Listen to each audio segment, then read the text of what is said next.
പ്രതിരോധശേഷിയുടെ മൂർച്ച കൂട്ടാൻ തദ്ദേശീയ ജെറ്റ് എഞ്ചിൻ കരുത്തുള്ള ദിവ്യാസ്ത്ര MK3 ഇതിന്റെ ആദ്യ പറക്കൽ വിജയകരമായി പൂർത്തീകരിച്ചിരിക്കുകയാണ്.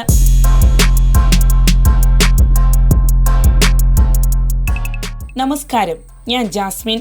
ഇന്ത്യയുടെ പ്രതിരോധ സാങ്കേതിക വിദ്യാ രംഗത്ത് നിർണായക നേട്ടമായി തദ്ദേശീയമായി വികസിപ്പിച്ച ജെറ്റ് എഞ്ചിൻ കരുത്തുള്ള ലോയിറ്ററിംഗ് മ്യൂണീഷ്യനായ ദിവ്യാസ്ത്ര MK3 ആദ്യ പരീക്ഷണ പറക്കൽ വിജയകരമായി പൂർത്തിയാക്കിയിരിക്കുകയാണ്.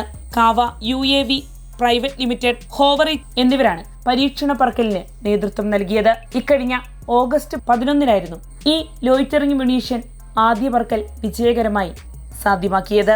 ഇന്ത്യൻ പ്രതിരോധ മേഖലയിൽ തദ്ദേശീയ സാങ്കേതിക വിദ്യയുടെ പ്രാധാന്യം വർദ്ധിച്ചു വരുന്ന ഘട്ടത്തിലാണ് ദിവ്യാസ്ത്ര MK3യുടെ പരീക്ഷണം ശ്രദ്ധേയമാകുന്നത്. വിദേശ സാങ്കേതിക വിദ്യകളെ ആശ്രയിക്കാതെ ജെറ്റ് എഞ്ചിൻ ഉൾപ്പെടെയുള്ള നിർണായക സംവിധാനങ്ങൾ രാജ്യത്ത് തന്നെ വികസിപ്പിക്കാനുള്ള ശേഷി ഇന്ത്യക്കുണ്ടെന്നതിന്റെ തെളിവായാണ് ഈ നേട്ടത്തെ വിലയിരുത്തുന്നത്.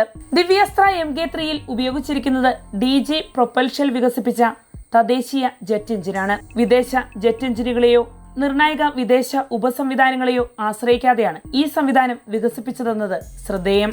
പദ്ധതി ആരംഭിച്ച് വെറും 1 വർഷത്തിനുള്ളിലാണ് ആദ്യ പരീക്ഷണ പറക്കൽ വിജയകരമായി പൂർത്തീകരിച്ചിരിക്കുന്നത്. കുറഞ്ഞ സമയത്തിനുള്ളിൽ രൂപകൽപ്പനയും വികസനവും പൂർത്തിയാക്കി പരീക്ഷണ ഘട്ടത്തിലേക്ക് കടക്കാൻ സാധിച്ചത് തദ്ദേശീയ പ്രതിരോധ സാങ്കേതിക വിദ്യയുടെ വളർച്ചയിലെ സുപ്രധാന ചുവടുവയ്പായാണ് വിലയിരുത്തപ്പെടുന്നത്. ജെറ്റ് എഞ്ചിൻ കരുത്തുള്ള കൃത്യതയേറിയ ആക്രമണ സംവിധാനങ്ങൾ ഇന്ത്യയിൽ തന്നെ രൂപകൽപ്പന ചെയ്യാനും വികസിപ്പിക്കാനും പരീക്ഷിക്കാനും കഴിയുമെന്ന് ദിവ്യാസ്ത്ര MK3 തെളിയിച്ചിരിക്കുകയാണ്. പ്രതിരോധ നിർമ്മാണ മേഖലയിൽ ആത്മനിർഭരത കൈവരിക്കാനുള്ള രാജ്യത്തിന്റെ ശ്രമങ്ങൾക്ക് ഈ നേട്ടം കൂടുതൽ വേഗത പകരുകയും ചെയ്യും. അതേസമയം ഇന്ത്യയുടെ പ്രതിരോധ സാങ്കേതിക വിദ്യാ രംഗത്ത് മറ്റൊരു പ്രധാന പരീക്ഷണവും അടുത്തിടെ വിജയകരമായി പൂർത്തിയാക്കിയിരുന്നു. ആന്ധ്രാപ്രദേശിലെ കുർണൂലിന് സമീപമുള്ള DRDO പരീക്ഷണ കേന്ദ്രത്തിൽ UAV launched precision guided missile ULPGM V3യുടെ വികസന പരീക്ഷണങ്ങളാണ് പൂർത്തിയാക്കിയത്. Air to ground, air to air മോഡുകളിലായിരുന്നു ULPGM V3യുടെ പരീക്ഷണങ്ങൾ.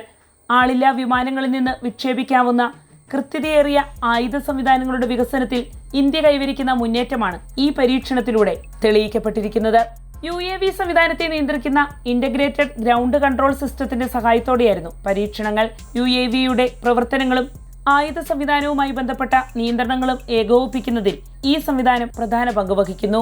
ULPGM V3യുടെ വികസനത്തിലും ഉൽപാദനത്തിലും DRDOയ്ക്കൊപ്പം സ്വകാര്യ പ്രതിരോധ കമ്പനികളും സഹകരിക്കുന്നുണ്ട്. ഭാരത് ഡൈനാമിക്സ് ലിമിറ്റഡും അദാനി ഡിഫൻസ് സിസ്റ്റംസ് ആൻഡ് ടെക്നോളജീസും പദ്ധതിയിൽ പങ്കാളികളാണ്. ബംഗളൂരുവിലെ New Space Research and Technologies വികസിപ്പിച്ച UAVകളിലാണ് നിലവിലെ പരീക്ഷണങ്ങൾക്കായി ULPGM V3 സംവിധാനം സംയോജിപ്പിച്ചിരിക്കുന്നത്. ഇതിലൂടെ രാജ്യത്തെ പ്രതിരോധ ഗവേഷണ സ്ഥാപനങ്ങളും സ്വകാര്യ മേഖലയിലെ കമ്പനികളും തമ്മിലുള്ള സഹകരണത്തിനും കൂടുതൽ പ്രാധാന്യം ലഭിക്കുകയാണ്. ULPGM V3യുടെ വിജയകരമായ വികസന പരീക്ഷണങ്ങളെ പ്രതിരോധ മന്ത്രി രാജ്നാഥ് സിംഗ് അഭിനന്ദിച്ചു. പ്രതിരോധ മേഖലയിലെ ആത്മനിർഭരതയിലേക്കുള്ള തന്ത്രപ്രധാന നേട്ടമാണിതെന്ന് അദ്ദേഹം വിശേഷിപ്പിച്ചു. ഒരു വശത്ത് ജെറ്റ് എഞ്ചിൻ ഉൾപ്പെടെയുള്ള സാങ്കേതിക വിദ്യകൾ തദ്ദേശീയമായി വികസിപ്പിച്ച് ദിവ്യാസ്ത്ര 3യുടെ പരീക്ഷണം വിജയകരമാക്കുകയും മറുവശത്ത് UAVയിൽ നിന്ന് വിക്ഷേപിക്കാവുന്ന കൃത്യതയേറിയ ആയുധ സംവിധാനങ്ങളുടെ പരീക്ഷണങ്ങളിൽ മുന്നേറുകയും ചെയ്യുന്നത് ഇന്ത്യയുടെ പ്രതിരോധ സാങ്കേതിക വിദ്യാശേഷിയിലെ വളർച്ചയാണ് വ്യക്തമാക്കുന്നത്. വിദേശ ആശ്രിതത്വം കുറിച്ച് പ്രതിരോധ ഉപകരണങ്ങളുടെ രൂപകൽപ്പനയും നിർമ്മാണവും പരീക്ഷണവും രാജ്യത്തു തന്നെ നടത്തുക എന്ന ലക്ഷ്യത്തിലേക്കുള്ള പ്രധാന ചുവടുവയ്പ്പുകളായാണ് ഈ നേട്ടങ്ങൾ വിലയിരുത്തപ്പെടുന്നത്.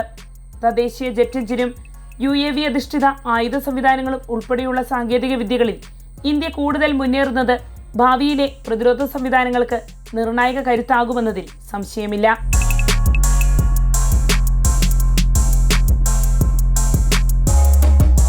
വാർത്തയുടെ നിറം തേടി തനിനിറം.